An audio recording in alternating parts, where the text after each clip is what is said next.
5 August Sheikh হাসিনার পালিয়ে যাবার 3 দিন পর দায়িত্ব নেয় ডক্টর মোহাম্মদ ইউনূসের নেতৃত্বে অন্তর্বর্তী সরকার।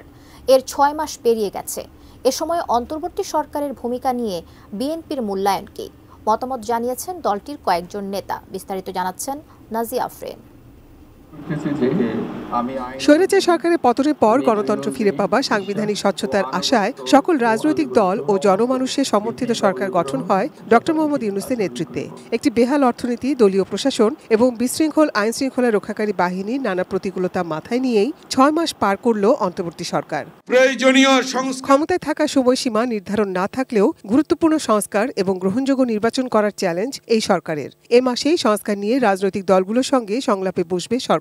গ্রহণযোগ্য নির্বাচনের জন্য ঐক্যমত জরুরি। অনির্বাচিত সরকারের হাতে ক্ষমতা থাকা উচিত নয়। যদিও এরই মধ্যে নির্বাচন ও সংস্কার নিয়ে অন্তর্বর্তী সরকারের উপদেষ্টা এবং বিএনপির মধ্যে নানা মতভেদ প্রকাশ্যে এসেছে। বক্তব্য পাল্টা বক্তব্য চললেও গণতন্ত্রের স্বার্থে এখন পর্যন্ত অন্তর্বর্তী সরকারকে পূর্ণ সমর্থন বিএনপির। ভালো উদ্দেশ্য নিয়েই অনেকগুলো সংস্কার কমিশন ওনারা করেছেন, যে সংস্কার কমিশনগুলো তাদের রিপোর্ট ইতিমধ্যে জমাও দিয়েছে। এখন সেইগুলোর বাস্তবায়নের ব্যাপারে প্রক্রিয়াটা কি হবে সেটা রাজনৈতিক দলগুলোর সঙ্গে আলোচনা করা উচিত।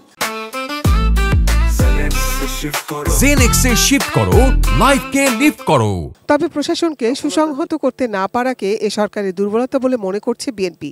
একই সঙ্গে অপ্রয়োজনীয় সংস্কারের চেয়ে জনগুরুত্বপূর্ণ বিষয়গুলো যেমন বাজার পরিস্থিতি নিয়ন্ত্রণ, আইন শৃঙ্খলা বাহিনীর গুণগত পরিবর্তন সহ মোটা দাগে কয়েকটি ইস্যুতে সরকার উল্লেখযোগ্য পরিবর্তন আনতে পারেনি বলেই মত কোনো কোনো নেতার। আইন শৃঙ্খলা যখন তখন যেখানে খুশি রোড ব্লক করে দিয়ে মানুষের ভোগান্তি বাড়ানো, এই জিনিসগুলোর ব্যাপারে সরকার কেন যেন পরিকল্পিতভাবে কিংবা স্থিরভাবে কঠোর হতে পারছেন না।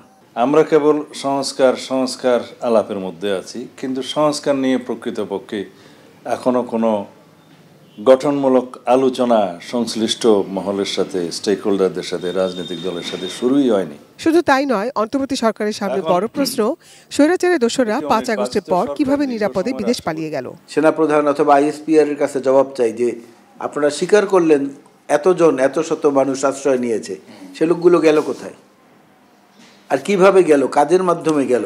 নির্বাচনমুখী সংস্কারগুলো জরুরি ভিত্তিতে সম্পন্ন করে একটি রোডম্যাপ প্রদান করুন, যাতে যথাশীঘ্র সম্ভব, আমরা বলেছি জুলাই আগস্টের মধ্যে খুবই সম্ভব, আমরা একটি গণতান্ত্রিক রাজনৈতিক নির্বাচিত সংসদ পাই এবং মানুষের মধ্যে একটা আস্থা ফিরে আসুক। নাজিয়া আফরিন, 18 নিউজ, ঢাকা।